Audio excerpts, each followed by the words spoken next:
Hello, hello, hello. I'm in the mood to talk about more tabletop RPG stuff, so that's what we're gonna do today. Let's talk about character generation. Sorry, I have to think about everything because I'm a little burned out. I've been working on stuff all day. Let's talk about character generation. A lot of people always end up saying like, "Oh, I have no idea of like what to do for a character or ideas what I want to do for a character." They act like they have to be the most original thing, or like they have to meet a certain criteria or requirement. And some tables may say that you need to. Some tables may say that, like, yeah, it's going to be this kind of campaign, so make sure your character agrees with the mood. I typically not like that myself as a GM. Oftentimes I'll just be like, yep, throw your character in, just be aware that, like, especially if I'm running a pre-con, I might not be able to do anything with your character backstory, but you can have whatever character you want. And if you can find a way to make it work, we can try and make it work. But like my two typical things that I will do when I'm generating a character is I will either start with a build that I want to play, something number wise that interests me. So like Petros actually started as a build. Petros is the healer that I talked about a while ago. He is perhaps the most OP healing you can do in Pathfinder First Edition, which is he is. I was given the idea of make uh, a oracle, which is basically the spontaneous caster, the sorcerer equivalent to cleric, where sorcerer is to wizard, oracle is to cleric. And then you take the mystery of life, which means that you're a little more focused on healing.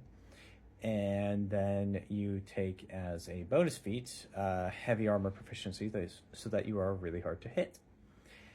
And then you just focus on your stats that allow you to heal, and then from there, any stats that happen to benefit you in terms of like build up your defenses and your ability to carry equipment and that kind of stuff. And so from there, he became a character who, because he was focused on healing people through use of the life mystery. I can't remember the mechanic, but it's basically like the bloodline abilities for sorcerers. Revelations. The revelation that I took early on was lifelink, and that allows me to, based on, I think, the oracle level, a number of party members can be linked to me as long as they're within like a certain distance and line of sight. And at the start of my turn, every turn I can choose to drop that link or take 5 damage from them, healing them, taking the damage onto myself. And so instead of having to run around healing people, what Petros could do is, in his heavy armor, just kind of sit in the back, and the heavy armor protects him from a lot of standard attacks that will be trying to hit him.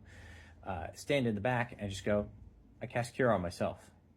Everyone else just healed 5 HP, which, might not seem like a lot, but that's, if in a party that I was running him, it was like 8 people, so that's 35 HP of healing that just came off of everyone else and hits me for damage instead, and then focused on maximizing his cure ability, so that he could heal all that damage or most of that damage off of himself. And if it was really dangerous and he wouldn't be safe enough, you just drop it.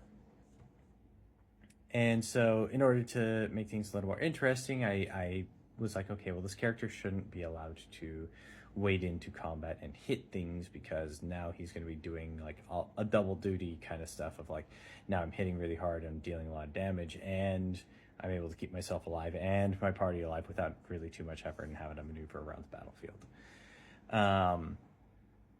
And from there, I built a whole backstory as to the reason why he was a pacifist. It ended up being like the deity that gave him the powers that he had actually had forced the pacifism upon him, as he was actually a very proficient gladiator, arena fighter archetype in his previous quote unquote life, as I only ever started playing him as this iteration.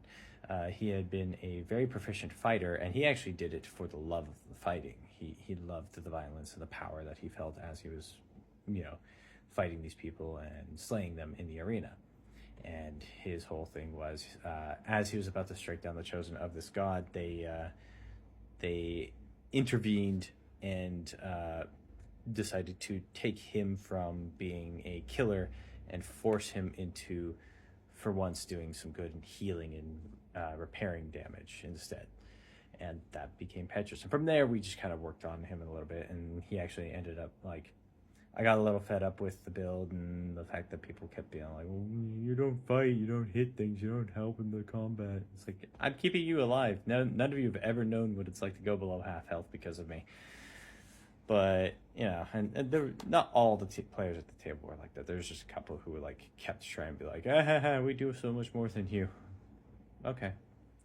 But we'll talk about the other build of Petros at another time. That was Petros Hawkeye, and I'm thinking maybe I want to actually talk about some of the other characters that I've played, because I've had some really interesting builds, really interesting concepts, and I think a lot of people tend to like shoehorn themselves into something because they think, oh, I have to build this kind of character, it has to be this kind of thing, it has to be super serious, it has to like agree with the world, and so they stop having fun with the game.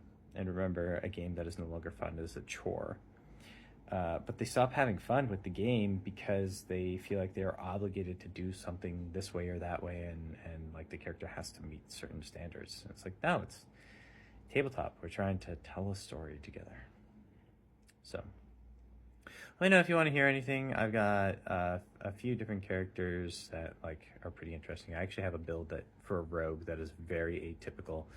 I played a swashbuckler that I was kind of proud of. I played a tiefling like mystic theurge that was kind of interesting, and I've played Scion. I've played Vampire the Masquerade. I've played Shadowrun. I've had a number of different characters that I've played in Shadowrun, and there's a lot of interesting things I've done throughout it. So unfortunately, some of those games only ever lasted a few days of actual game time, so not necessarily the most to pull from on some of those stories, but it could be interesting to explain and just open your eyes as to what might be out there. And even I haven't played that many tabletop systems. Like, there's a lot out there that are more obscure that I have never even heard of until watching someone else talk about them or play them on a stream or something like that. So yeah, be excellent to each other. Be excellent to yourselves, and I will see you in the next one.